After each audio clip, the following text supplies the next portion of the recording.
welcome everybody to our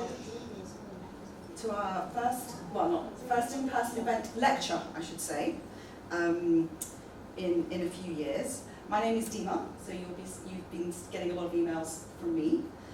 Debbie Flynn, who's our chairperson, wanted to be here today, but unfortunately, family matters, she couldn't make it. So I'm here, and I'm here to introduce Bob, or I should say Dr. Robert Bewley of the University of Oxford. Bob is the director of the Aerial Archaeology and Jordan project, an archaeologist who studied in Manchester and then Cambridge universities. He specialised in aerial archaeology, but is also interested in prehistory and is also very concerned to protect the cultural heritage. So tonight's lecture will highlight a recent work from the Air in Jordan. As you can tell, this was just given to me about 10 minutes ago. I'm going to hand over to Bob. Thank you very much. Thank you. And we all owe Dima a huge debt of gratitude for making this happen. Because it's been recorded, some of the things that I was going to say I won't say, because it would be just unfair. So some of it may have to be edited out. So but feel free to interrupt, because the trouble with archaeologists is we tend to use jargon. And if I say something you don't understand, by all means just put your hand up and I'll either stop, cry, or answer your question. And if you want to get hold of me, that's my email address. Now, a short advert on behalf of the Anglo-Jordanian Society. If you're not members, join. If you wish to buy a tie, David has 12 ties in his bag about his very person. I have been a trustee of the Anglo-Jordanian Society for more years than I can care to remember. And I'm not sure I've got one of these, but I have now. So I've got the details of how to pay for it. If you want to make contributions, there's all the details. This will be shown again later. So if you wish to photograph it now, feel free. If not, do it in a minute. Do you want to say anything else about that, Leo? No, that's absolutely fine. And just to say, the wealth of the Anglo-Jordanian Society is in its people, not its bank account. So the more generous you are, the better. Enough said. Now I snuck this slide on because at the top it said I want a thank you to all those in Jordan who helped set up the Aerial Archaeology project in Jordan. And two of them sitting here, Tricia Salty and Mike Sedman. If it wasn't for their behind-the-scenes machinations and telling various royal personages what they should or shouldn't do, I would not have been involved, nor would David Kennedy, who's on the screen there. The Aerial Archaeology in Jordan project would not have been created. I will focus on that project, but there are other stories to tell as well. When we set it up, David emailed me and he said, a mutual friend of ours, Derek Riley, said, if ever you got flying in Jordan, ask Bob if he'd come and help. We thought it would be a 2, maybe 3, maybe 4-year project. 25 years later, we've just finished our 25th season. David retired from the project in 2017, and I had hoped to pass it on to a number of people, and have failed miserably. Maybe I didn't try hard enough. The idea now is to make the project a Jordanian Anglo project rather than an Anglo-Jordanian project. And if it can be run through Amman and Jordan, that would be fantastic. But more of that anon. If you want to see our photographs, and I will say this again, we have this thing called the PAMI. The PAMI is I never know what it stands for, but it's something like the Aerial Photographic Archive of the Archaeology of the Middle East. There's over 150,000 photographs you can see on there. So if you're feeling that you can't sleep, that's a good thing to look at. Normally we do the thank yous at the end, but I want to do it at the beginning. Partly because it's possible that the ambassador to Jordan may pop in, but it wouldn't have happened without the help of His Royal Highness Prince Hassan bin Talal, who is our patron, and we're very grateful for all his support and the numerous meetings we have with him. The Royal Jordanian Air Force, it wouldn't have happened without them. They have been fantastic, senior officers, staff, crew and pilots, more of them anon. The Department of Antiquities, all the images, in the old days when it was analogue, all the images were given to the Department of Antiquities. CBRL, Council for British Research in Levant, and the director, Carol Palmer, is here as it happens. Just happened to be passing through London today, so that was very good, and very welcome to see her. One of the other jobs I do, not job, but in my retirement, is I'm chair of CBRL. And then the funders of the project, the British Academy, the South Atlantic Prehistoric Society in the first years, and then the main funders since probably about 2002 have been the Packard Humanities Institute and more recently the Augustus Foundation. But also I think it's teamwork. I am just a representative of a very large team, or a very small team, but over 25 years, those are just a few of the names, and I haven't put Jane Taylor's name on there, should have done, because Jane has joined us, and Carol has joined us, and lots of people have joined us, and sadly 2 of the people on there, Mike and Andrea, are no longer with us, but the others all active one way or another as best we can, and also to our co-director, Firaz Bukane, who is the Director of Operations for CBRL, but also a brilliant aerial archaeologist, and I'll show you why in a minute. The reason for putting these 2 on is one, just to show that Firaz is doing the stuff in the helicopter, but also what we are trying to do is train as many Jordanians, Egyptians, Omanis, anybody who will come in aerial archaeology in the region, because it's their future, and they all love it, absolutely love it. And I hope I've put Bashar Tabar's name up there, but you'll see pictures of Bashar. Bashar is a photographer, produces wonderful books, loves Jordan. He's half Jordanian, half English, and some of the best photographs you'll see here are his, because he loves to come with us. These are the things I'll cover today: a very brief history on the significance of aerial survey for archaeology, why the Aerial Archaeology project, and what's new. And as Dima said, it's only 3 hours. No, I'll try and finish within an hour. Again, mentioned Manchester University. I was lucky enough to study at Manchester as an undergraduate, and also lucky enough to learn to fly with the University Air Squadron. Probably how, I don't know, do you start like that, Mike? I don't know. And that was just coincidence. And Manchester was unique, I think, in having a course in aerial archaeology by Professor Barry Jones, and also a course with Charles Burney on Near Eastern Studies.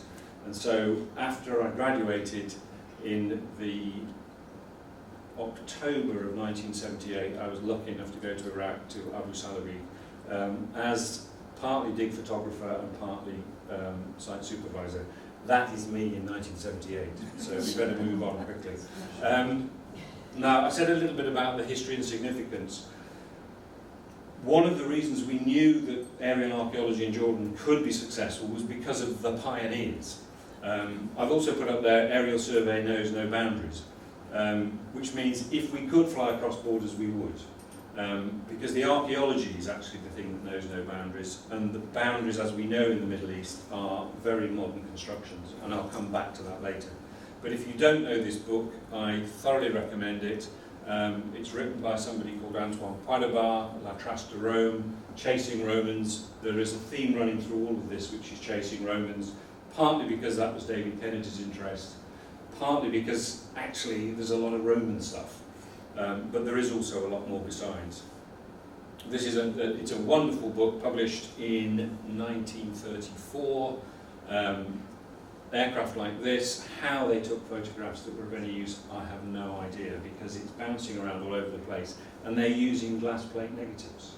It's not like today where you can be using a digital camera at a thousandth of a second, but they took some stunning photos, and here's just one of them. And that, as a young undergraduate in Manchester, sitting in the library, and in those days the reading list was half a page, and just looking at these pictures of Palmyra and right across Syria and what was Transjordan, I thought one day that's what I would like to do, and luckily, thanks to Mike and David and Tricia and everybody, I've been able to do it. For most of the time I've done the Aerial Archaeology in Jordan project in my spare time. It's just been my holiday job. So it's only since I've retired that I've been able to do even more of it, much to my wife's annoyance. Yes. Other books like this, there's also Jean Baradès, again another Frenchman, and there was a belief when they were doing their surveys that the Roman Empire had a defined limit. And there have been congresses called the Roman Limes Congress every 3 years since 1949. In these days, so 40s and 50s, but also in the 20s and 30s, partly because of the mentality of the archaeologists and the politicians and historians, somehow the Roman Empire was bounded. We now know that's not the case. Some of the things I'll show you today are about that expansion.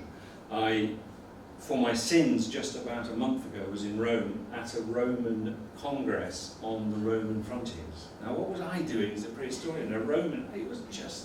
But it was fantastic, because actually we were talking about the people who weren't the Romans and who the Romans interacted with. So it was very interesting. But it just shows that interpretations, and that's the theme about archaeology, interpretations are always changing. This has nothing to do with Jordan, but I couldn't talk about the origins of aerial archaeology without mentioning probably my favourite book, and my wife bought me a copy for my, I can't remember, 40th or 50th birthday, the most expensive book she has ever bought, and we look after it, but it is, if you haven't ever looked at it, it's worth going to a library just to look at this book. So Eric Schmidt, haven't time to go into his background, but very interesting, originally Russian, becomes an American, is excavating in Persepolis with the Chicago Oriental Institute, and his wife, Mary Helen Warden, an American, says, if you're taking an aeroplane to use as a taxi from Tehran to Persepolis, you must do a survey of Iran. And so they do, and the photographs are stunning. The Chicago Oriental Institute has now digitized them, so you can see all the photographs on their website. It's a stunning piece of work. And then, for some reason, in 1937, somebody in California insulted somebody in Iran, and they didn't get permission, and the aircraft was, and I'm not sure what happened to the aircraft, but it stayed in Iran. And then the Second World War happened, and the rest is history.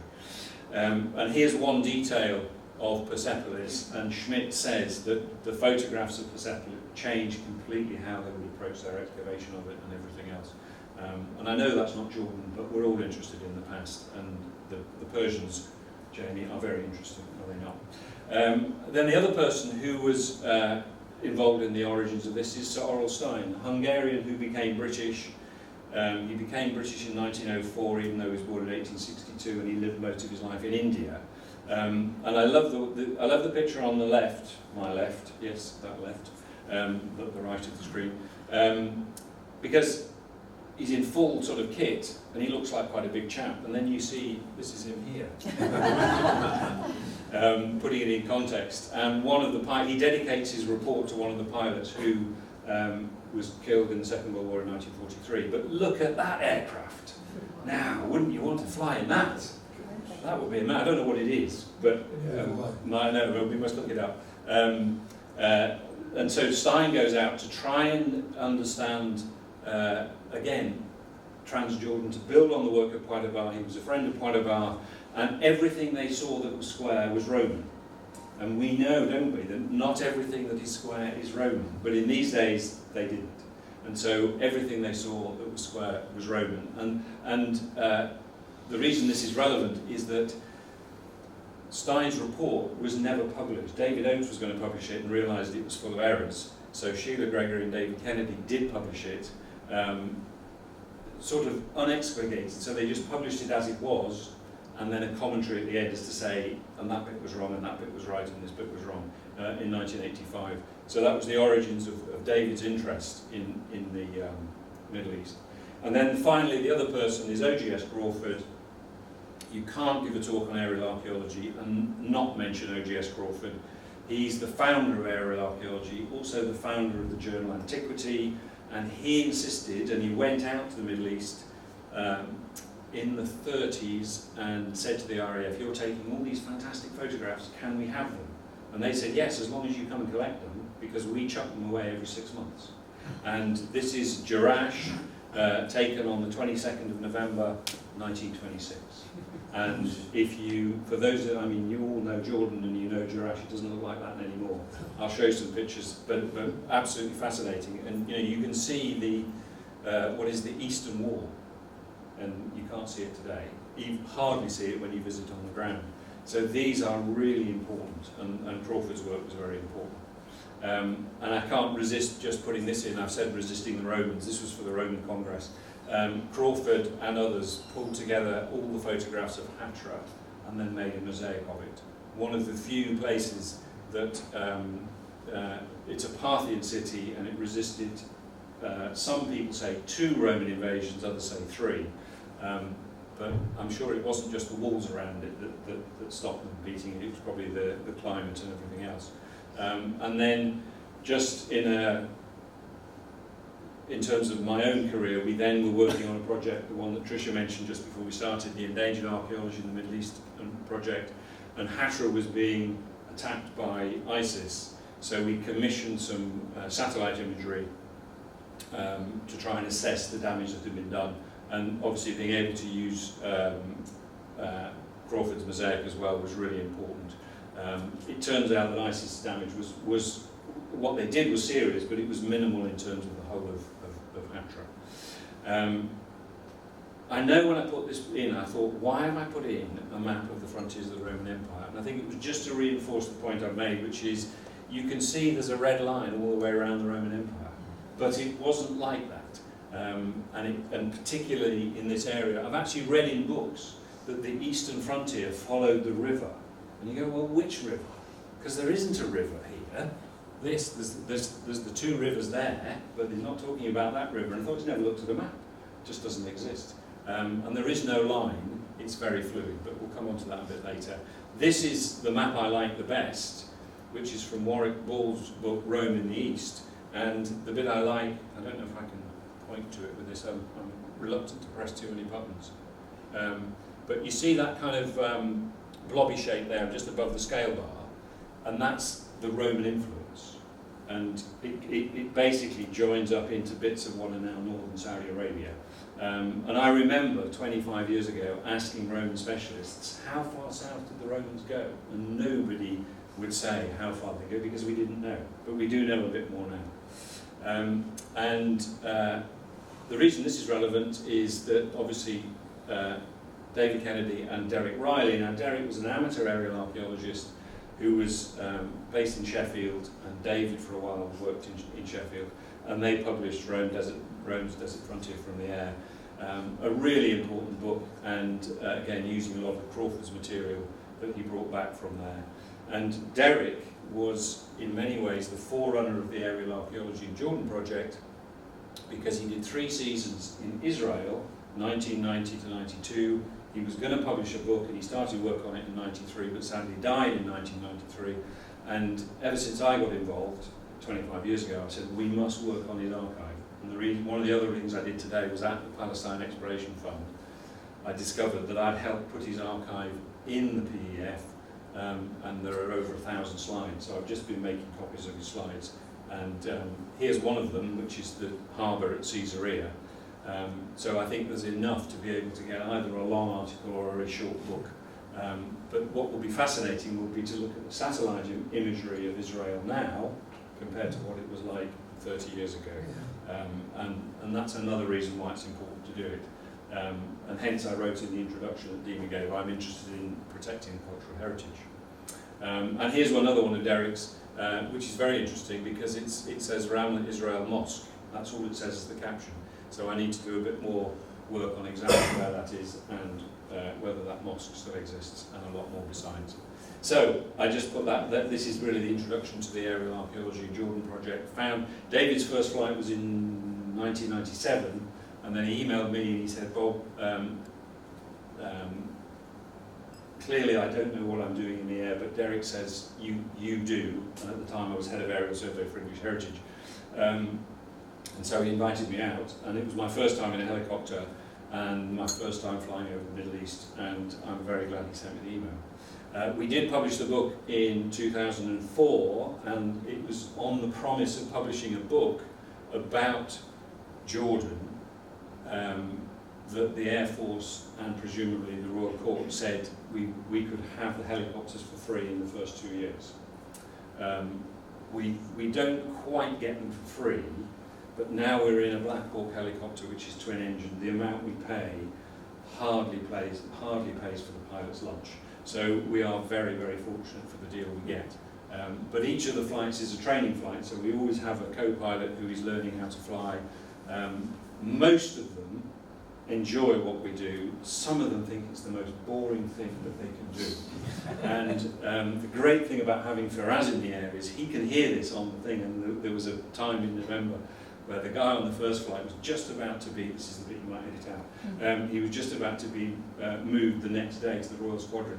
He did not want to be flying around these two-bit archaeologists in the deep south, spending 7 hours with no lunch. It wasn't my fault he didn't bring any lunch. And the co-pilot happened to be one of the female pilots, and she gave him a right old earwig. And Firaz heard it all, and he told me all about it afterwards. You might edit a bit out, I don't want to. So again, just in terms of David, he published this book because there was a Limes Congress in Jordan in 2000. You know, what was the nature of the frontier, the Limes Arabicus? Arabia as a Roman province was annexed in 106, Common Era. It was all about client kingdoms, and yet there's considerable military infrastructure. And I'll come back to that later in terms of forts, camps, towers, roads. Is it for trade or domination, or a bit of both? And the argument has always been that the annexation of the Nabatean kingdom was a very easy thing. I'm not sure it was as easy as people have said, but there we go. So let the journey begin. This was what we did in 2002. Everything is now recorded on GPS. So all the squiggly lines you can see in Jordan, so the green up there, the red at the top, not the West Bank border, ignore that, and then the red all the way down south, and then the grey out to the east. We spent a whole month, that was what we did, and luckily enough, my daughter happened to be on the last flight, and she took my phone and took a bit of video, so I thought it would be good to just have a look at their photo. And the chap in the front there just happens to be the Director General Antiquities. The first Director General Antiquities we've taken flying in 25 years. And can we have the lights down? Are we able to just, I don't know whether, it might make the screen a bit better. It looks good on here, but it's a bit less good there. And one of the exciting things for us is that I don't think we've ever had a flight where we haven't found something that people haven't. We've always found something that hasn't been recorded before. There's always something new on every flight. And this was one out in the Black Basalt Desert in the east, a hill fort. And if you just look at that bit, you think it's wonderful because again, there is so much looting that goes on, and some of the looting is not modern looting, it's ancient looting. People have been robbing graves, as we know, for millennia. But then if you just draw back a bit, you see that the good old bulldozer had been bulldozing all the way out. I mean, we're probably 160, 180 kilometres from Amman, out in the east, and there you can see the bulldozer driver decided this was too big of a hill. He was going to go around the side and out the other end. And we think these long tracks for the bulldozing are done for geological surveys, looking for natural resources, gas, oil, and the rest of it. And then the other thing we've started doing, again, this is the way we catalogue the photographs. You can tell which year it is by the first 4 digits. And so this was in 3rd of November 2022. And we'd started flying down there because it was in areas that we hadn't been able to get to in the single engine Huey because it would just take too long. By the time you got there, you'd probably have 20 minutes on site, have to refuel, and then it had gone dark by the time you've gone there. In the Black Hawk, we can now fly, we can cruise if we're going from A to B at 140 knots, which means you can get there and then you slow down and orbit. So we're now pushing the boundaries. So this is down in the south of Jordan, just east and slightly north of Aqaba. And the landscape is very different. It's much more like Saudi Arabia and northern Saudi Arabia. And so is the archaeology. It's very, very different. So what I'm going to show you is a series of sites. And I have as much idea as what they are as you do, in that they're probably prehistoric, and these are probably related to some form of settlement, but that's actually all we know. I think it's honest to say that. And they may have been reused after time. These are, again, one of the main things that we photographed.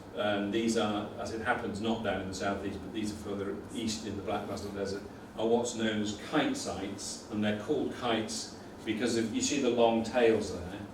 To the early RAF photographers, those long tails and then the shape at the end looks like a kite. And they're actually very early, 7th millennium, 6th millennium BC hunting sites or killing sites, and I'll show you some more, but the most, let me just move away from the microphone for a second, but the most important bits are these little circles you can see here, because they're for initially herding the gazelle along the line of the as it were, the strings of the kite into that short bit there, and then the gazelle try and escape, but they fall into the pits. And then, so it's their way of, and it's sustainable because the gazelle are migrating, and you know, obviously we've never seen it happen, but there would presumably be hundreds of gazelle, one or two would fall in, they would die, and that's a meal for whatever your tribe for however long. And there are thousands of these, all the way from Yemen right up into Armenia and Georgia. They're massive. And they even go as far west as Libya. When we were doing work with the Endangered Archaeology Project, Libyans were saying, here's a kite. So they're all over the Arabian Peninsula. And there have been some fairly big projects in the last 20 years to try and understand them. But we've literally only just scratched the surface. It's an amazing story. And then other sites like this is up near Kazaburku. Again, it looks like some sort of enclosure, but is that more of an early version of a hunting site? And then you've got circular burials and stone sites. And one of the things to say is that the best time of year, after 25 years, what a surprise, we've come to the conclusion that the best month to do the work is probably November. Because of the academic year, David had to try and do it in September and October or May and even into early June. And it used to be really frustrating that even as early in the day as 11 o'clock, the light was so strong, you didn't get the contrast that you want. And this is not a particularly sunny day, but you're getting enough contrast in the light because in November the light's low enough. I mean, I would even do it in December. And my lifetime ambition is to go flying on Christmas Day, but I haven't been able to achieve it yet. Maybe my time's running out, but we'll see. And then this is, again, down in the south, more of these enclosures. Some of them may have been reused by more recent nomads, but you know, what exactly are they? And we know that they're multi-period because you can also see here, those look like the pendants, the little blobs of a pendant burial. So there is a huge amount of research that will carry on or be begun because we've taken these photographs. It takes a long time for that research to happen. And here's a site. Yeah, so this was taken in, again, 16th of November 2022. I've never seen a site like that before. We've seen circular and curvilinear sites, but what on earth is that? Absolutely no idea. And of course you photograph it because you have to.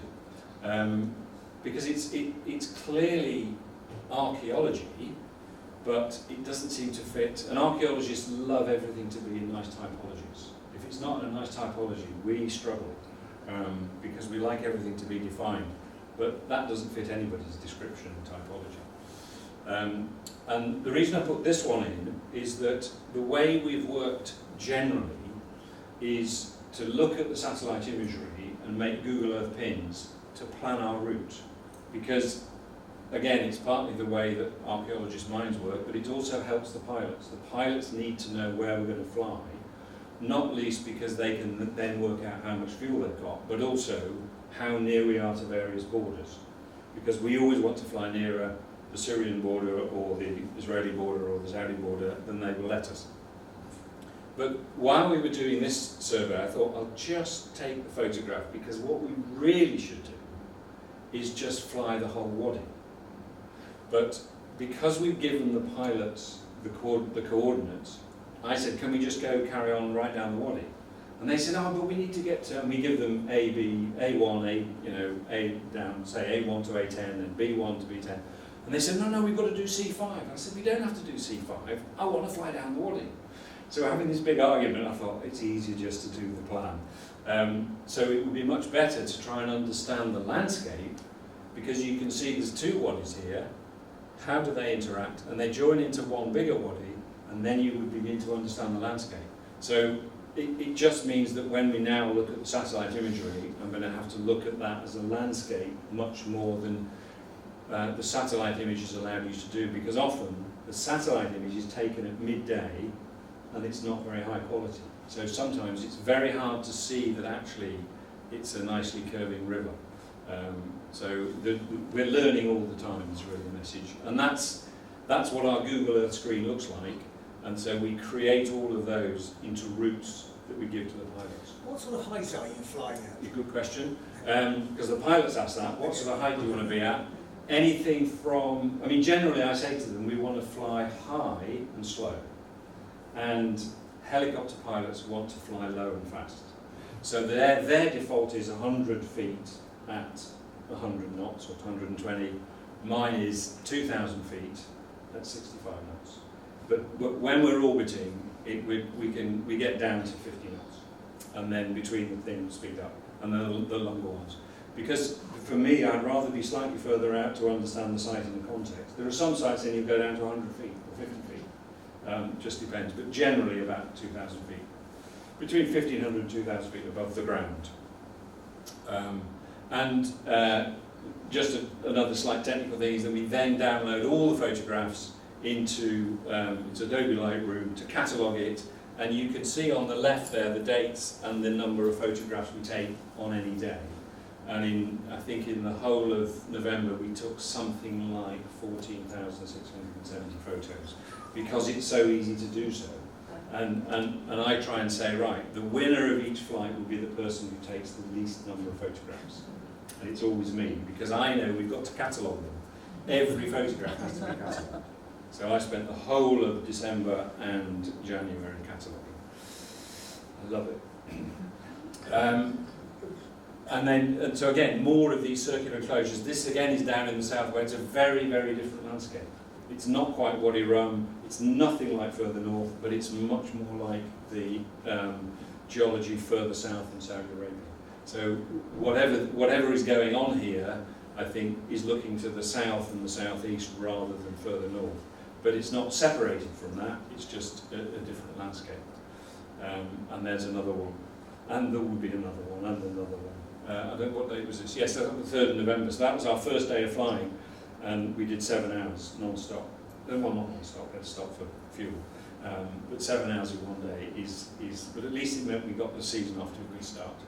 And then other things like this, and it doesn't really show very well, but you can see there's a kind of structure there on the left-hand side, and then a circular thing on the top of the hill. We orbited for quite a long time because we actually think that structure can only be natural, but it looks as if it's actually made, because there are big blocks of what I presume to be either limestone or basalt. And it does take you a while, and we still, it may have been adapted, but clearly there is archaeology there because of the circle and presumably a burial. And this again is way down in the southwest. And then enclosures like this, is each of these another generation coming in, or is it actually a small place where you lived, and then why do you have 3 of those enclosures? What are the smaller enclosures? Archaeologists could spend 10 years looking at that, and that's just one site out of 200 or 300 we photographed on that one day.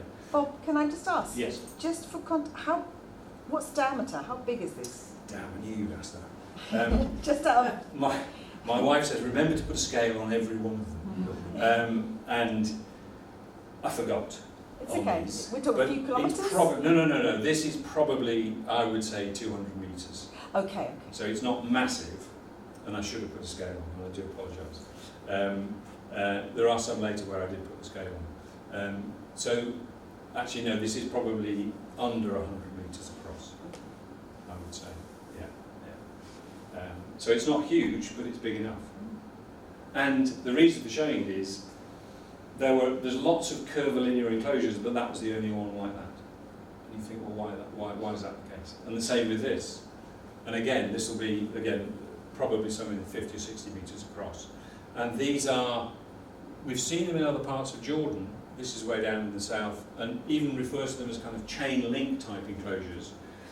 And David has often said, well, he thinks they're burials. But are they? You know, it seems to me they're actually they could be nice little shelters. Because the stone is only part of it, as the same with the modern Bedouin using the tent and everything else. But again, that was the only one we found so far in that area. And then this.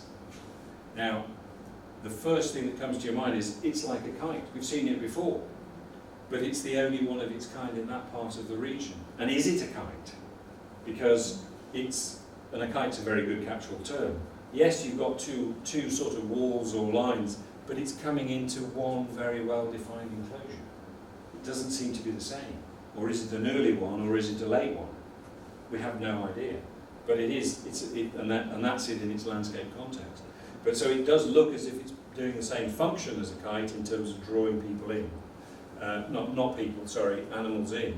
But then the enclosure at the end is far too big. It's massive. And those do run for hundreds of metres. And then hill forts, this was on our map already as a fort. And the theory is that it's an Ottoman fort, and it's a fairly late fort. But I'm not convinced. I wouldn't be surprised if it has earlier origins, and there are things on the slopes as well. But again, this is down near the Hejaz Railway, so it's part of where the Ottoman were trying to defend. So again, massive amount of work required to look at it. I just put this on to make sure that I was halfway through. Yeah, not bad. This is a site in Saudi Arabia, but we'll come on to that later. And you see 27 metres, so that one's 27 metres. I remembered to do it for that. And I've talked about kites already, and one of the things that they do is, in terms of drawing the gazelle in, often the big enclosure there will be on the edge, so the gazelle don't see it, and they don't see what's about to happen to them. And here's another one that we took this year, no, not this year, last year, 2021, with any number of them. The reason I put this on was just to show that not only are but you see on the inside here, there's an earlier one, a smaller one.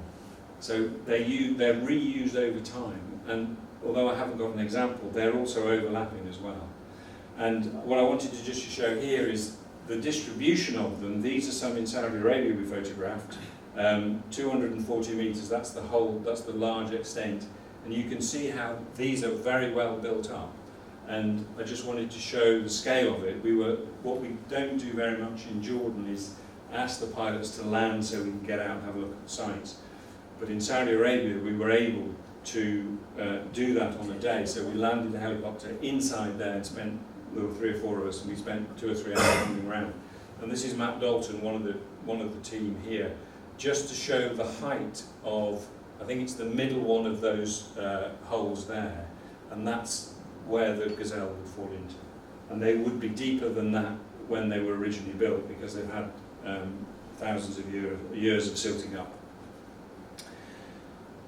New sites, this is not far from Amman, and we planned the trip for this to basically look for Romans. And it was in an area that was taking us down to the southwest, but I thought, well, there's a whole number of pins on the Google Earth maps which we haven't looked at. I'm presuming they're Roman, but as we orbited and flew around, we not only saw these circular enclosures and then these rectangular enclosures, and remember what I said before, if it was square or rectangular it was Roman. most Roman archaeologists have said, well, this is Roman, and yeah, there's a bit of prehistory, but the prehistory is not important. The more we looked, we also then saw that they were connected by a stone avenue. And when we landed, one or two of the people said, and we went back and looked at it in the field as well, they said, oh, it's kind of like the Stonehenge of Jordan. Now that may be exaggerating a bit, and there isn't time to go into it now, but we've probably got 10, 15, maybe 20 of these enclosures, and you can see there's a kind of double curb on the outside with something on the inside there. The rectangular ones are different, but they're definitely burials because we've found skulls in them. And so that's a place where if somebody, and there are standing stones, and they were looked at by Tom Parker, Professor Tom Parker, in the Lee Mazer Abacus project, but they didn't spend much time on it because they clearly knew they weren't Roman, but they had to record them. But and it's on a limestone plateau that runs for 2 or 3 kilometres, and that's a perfect opportunity if we could find somebody who wished to do it to make it into a landscape survey project, part of a PhD programme. There's any amount of things to look at. And as I said earlier, there's always something new. Now, the theory is that the main things you can see on here, what I might call the modern disturbance, is actually a British Army camp from the 1930s or 40s. I don't know whether Mike can help us with this interpretation, but probably not. But it could be RAF, could be Army, or we've got our interpretation wrong. But there's definitely something going on, and it's relatively modern. You can see the more ancient archaeology at the top of the slide. So again, that's a bit of research that we need to try and find out more about. Somebody somewhere must have written about those camps, if indeed that's what they were. There would be. There'd still be maps with those on. Yeah. So that's another thing. And then Mike will recognise these because I'm sure he flew the Cairo to Baghdad mail route using this as the navigation thing. But before there were navigational aids, this is how the pilots navigated. And these huge, large circles, many of them have been destroyed, but this is how the pilots would navigate from Cairo to Baghdad. And following this, there was actually a cloud of furrow originally from Baghdad to Cairo, whereas and those bits they could fly.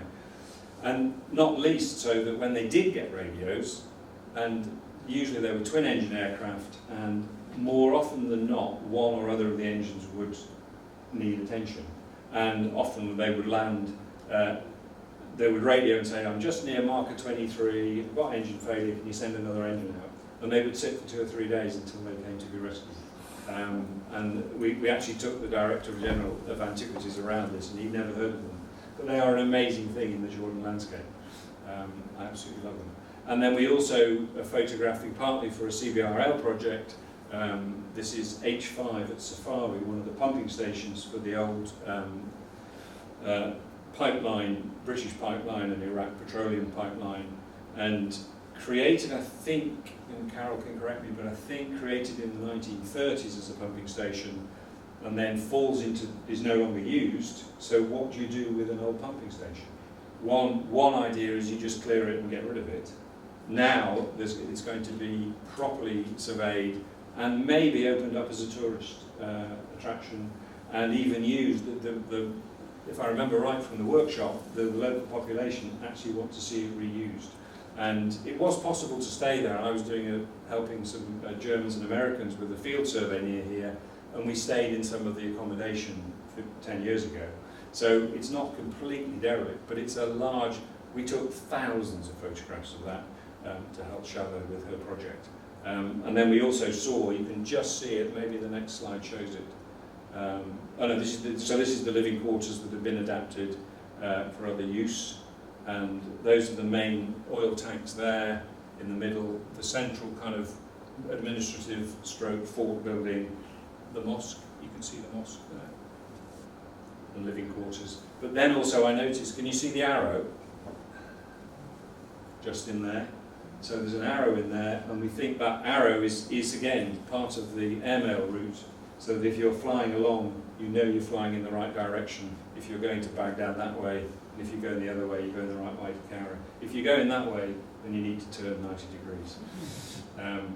And there it is more in detail. And I think that's earlier. That wasn't part of the pumping station. That was before that was done. So, chasing Romans, very recent discoveries. You may have heard of some of the work that we've done. That's just to remind you where the Roman Empire is, possibly. And we're looking at this area around here. Yes, around there. And we've spent many, many hours, David and I, photographing Roman roads, and if only they all look like this. The VNT is Via Nova Traiana, and there is an argument that that road, the Via Nova, the Trajan's road, his new road, was the limit of the empire, because it was a road and it was a boundary. But as we know, roads are not particularly defensive, but they are incredibly important. And David Breeze, you'll see his name appear on a few things. David Breeze has been publishing sections of the Roman frontiers right round, because now the Roman frontiers has become a World Heritage Site, and he's trying to get all the publications and all the research about all the different sections of the Roman Empire published as of now.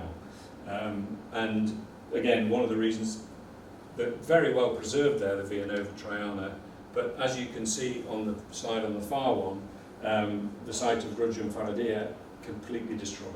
And that, if you look on the early photographs, that's a very nice station on the Via Nova Traiana, just bulldozed. Probably because the locals decided there was gold there, and so they just took the bulldozers, and guess what, they didn't find any gold. And then chasing Romans around Jerash. This is Jerash now. Look at the difference in terms of the built-up area around it. It's virtually unrecognisable from that 1926 photo. There's just a quick look at it there. They've tried to make it a World Heritage Site, but UNESCO have said there's too much build-up of houses around it that won't happen. But as one of the early projects that David had was the Jerash Hinterlands project, to look at the sites around Jerash and the quarries and everything else. And in 1999, on the 15th of June, came across that site there. We recorded it again in 2014. Luckily, it hasn't been looted, but that was a Roman. We're pretty sure it's a late 1st century, early 2nd century Roman fort that until we flew over it, nobody knew about, no matter how much study they'd already done. And that's what makes it very exciting when you find new things like that. If any of you subscribe to Current World Archaeology, I recommend this, because an article about Casa Bashir, which I think I've got another slide, yes. We recorded it a bit more this November, because as you can see, there's an awful lot of the stone is now on the ground and not where it should be. Not so much on this photograph, but on the far side, there's an awful lot of looting going on as well. And this is one of the best preserved Roman, I hesitate to say forts, I think it's a Roman governor's palace, but what do I know, I'm just a prehistorian. But it's one of the best preserved Roman buildings anywhere in the Roman world, apart from, say, Rome itself. So it's very, very important. And there are huge cracks, you can probably just see there, huge cracks. So even a light earthquake could destroy it all in one go. So very important that we do more work there. And then I discovered that there's a Danish archaeologist called Rubini Raja working at Herbert Calde down in the south near, this is the Hejaz Railway, not far from Aqaba. And there's an awful lot of disturbance going on here, so they're doing a 2-kilometre survey of that area. So again, we will target that, because everybody thinks those are Roman, but the only reason they think they're Roman is because they're rectangular. So we need to find out. And if they are Roman, fantastic. And if there's Roman occupation there, but there may be more as well. And then Casa Berku, I don't know how many of you have been there. I've only ever been by helicopter, never been on the ground. But a very, very important, starts off with Roman, and we know there's a lot of prehistoric stuff there, and then carries on later into the Byzantine period. And not least because of the natural watercourse there. And that's about as far east as we tend to go in the basalt desert of Jordan. And then Udru, huge fortress there, and recent excavations carrying on at Udru. And I just put this slide on. Again, this goes back to very early times where you've got a reservoir, presumed to be Roman, another rectangular site on the far side, which you can see, and the theory is that that also is Roman. I probably think it's early Islamic, but it's kind of a moot point because we went back again the year later and it's completely destroyed. And if I just show you the Roman reservoir there, you can see it, and then Roman reservoir gone. And removed for an olive farm.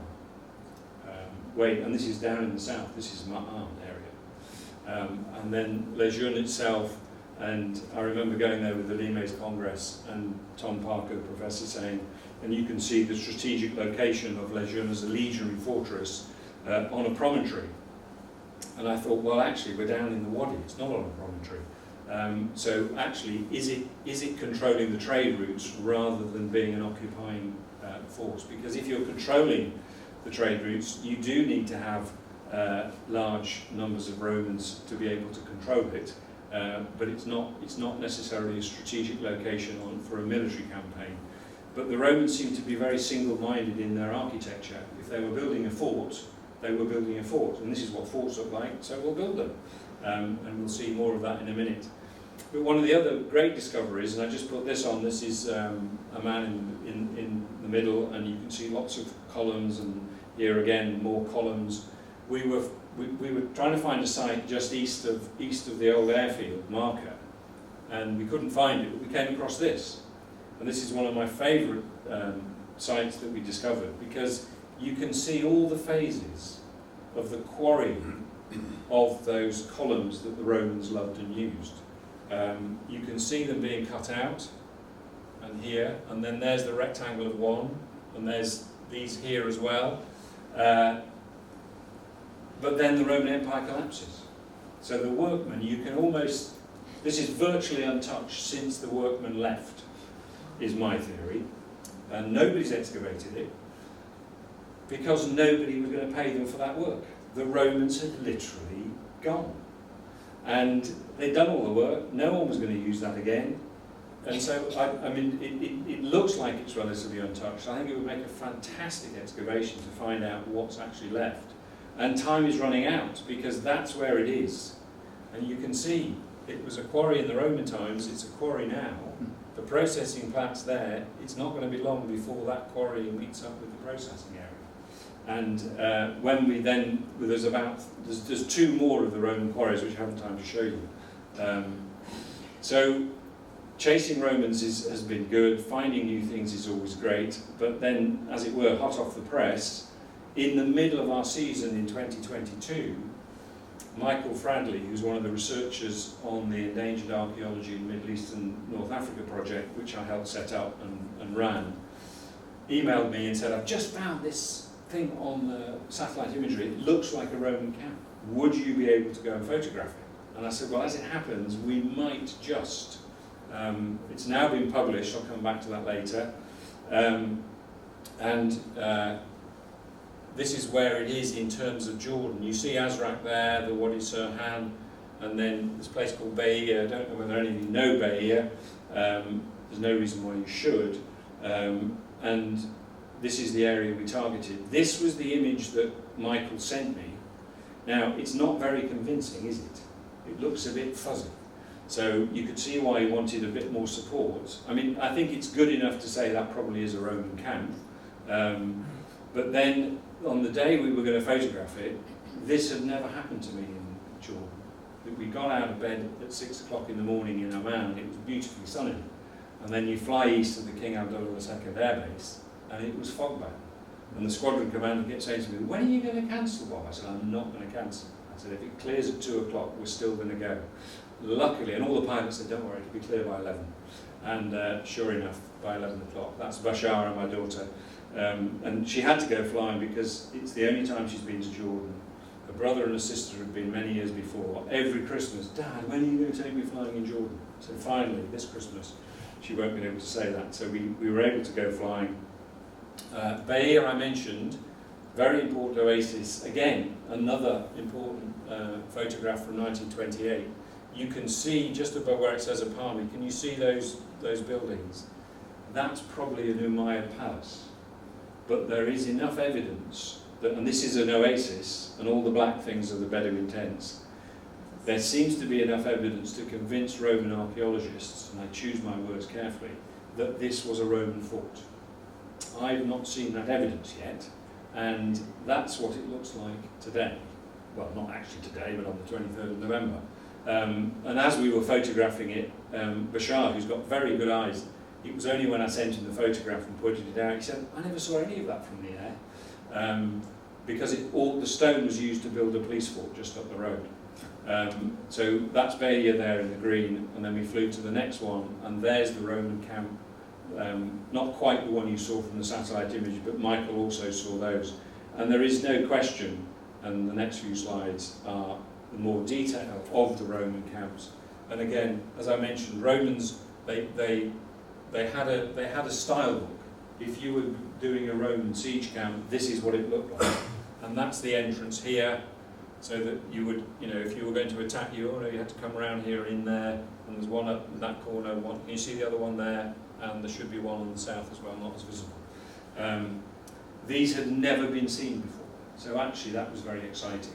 And what it was showing, going back to what I said earlier, that these, again, you can see the entrances here, that actually the annexation of the Nabatean kingdom may not have been as peaceful as we thought, because these are the same throughout the whole of the Roman world.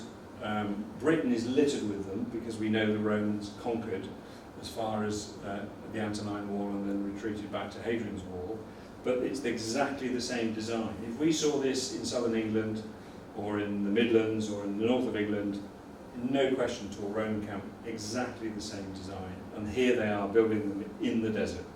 The idea is that they're the resting place after a day's march.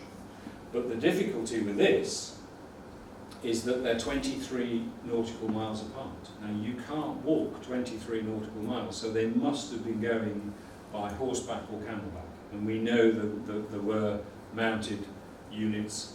Then where were they going? Well, there's a detail of the entrance. And my theory is that they were trying to find another route into Arabia, and I just put that up again, so if you want to take a picture of it and read the article, do by all means. And a lost campaign, because there's no record of that campaign in the literature. The only evidence is the archaeological one, that thanks to Michael's work, and he was looking in the Wadi Sirhan for Roman stuff, didn't find it, just shifted a bit west and started finding them, and then started to look. Even in a helicopter, it took us 4 hours flying to get there. I worked out for a TV company who said, can you take a drone and take a picture of it? It would probably take a whole day to get to the first of the camps just from Amman. The first bit's all right on the desert highway, but then to get east, it's really tough terrain. And one of the theories is that the camps get smaller, and so each day half the Roman military group was either died or was sent back because they didn't have enough resources to keep them going. And we don't know what happened, whether they got to their destination. But we do know from this mosaic here of a Roman cavalry driver, southeast branch of trade route from Azraq, Wadi Sirhan, under military control, as a contemporary inscription of a legionary centurion at the oasis of Dumat Jauf in modern Saudi Arabia makes clear. So that's a Roman centurion with a camel. And is that part of the same campaign? We just don't know. And there, if you want to read more of it, the Eastern Frontiers of the Rome by David Breeze, and that's available online as open access. Well, I say just Google Frontiers of the Roman Empire, but it doesn't come up quite as easily as I hoped the last time I did it. And then I just wanted to finish with just a little bit of the legacy. It's one thing to have done what we've done in Jordan, which has been incredibly useful, but also as a result of the Jordan project, Saudi Arabia, and all the work with the Vision 2030 in Alula, massive campaign of aerial archaeology and stunning archaeology that we knew and David had worked on, looking at from satellite imagery, these amazing trumpet burials, and Matt Dalton's been working on these where you've got these keyhole tombs which seem to be marking pathways over literally tens of kilometres, if not hundreds of kilometres, going back probably 3,000 to 4,000 years, and in huge profusion. I don't think yet any of these have been excavated, but that won't take long. And then, unbeknown to me, there is in the middle of Saudi Arabia the most amazing white volcano. And this was one of the coldest days I've ever been in a helicopter, because you have to have the door open, and we were up at 7,500 feet. And even though your hands are frozen and there's tears rolling down your eyes, you can't forget that and not take the shot. It's an amazing white volcano that dates back to however many million years ago, quite fantastic. And then these enclosures here, and that's 70 metres. I remembered on that one. And a mustatil. Am I right that mustatil means rectangle in Arabic? Yes. Mustatil. Yeah, they were. These we now know are 6th millennium BC, and they've got seem to have some association with bulls and horn cores in the burials, and the team from Perth that's now moved to Sydney under Hugh Thomas is about to publish a whole article on the mustatil. Again, hundreds of them, and until 5 years ago, nobody knew anything about them. So it's been a fantastic piece of work. And then this is also the city of Dedan, which is this kind of forerunner to Alula, and a book by Jane Taylor will soon be published, I hope. That's right, isn't it, Tricia? Well, yeah, let's hope so. Anyway, she tells me she's working on it, which is good. And this is one of my favourite places in Alula. It's called Daraj, Mother of Steps, 4th century BC. With these, when you read the reports, they say, well, they're ritual enclosures. So almost like having, if it was in the Christian era, which is not pre-Christian, it would be like those monasteries on the tops of hills. Aren't human beings really weird? That we go to the most ridiculous places, and this is really steep. I mean, look at that cliff, and put temples to priests or whatever. And I guess it's about getting nearer the gods. I mean, it's just amazing, isn't it? Where is Wadi Sak? Where is Wadi Sak? this is Alula in. So if you do you know where Hedra is, Madin Salah? Yes. This is about 5 kilometres from there. And it's all part of a campaign by the Saudis to open it up for tourism. It's part of their vision. And this is the other Nabatean city. And I've nearly got through the whole lecture without mentioning Petra.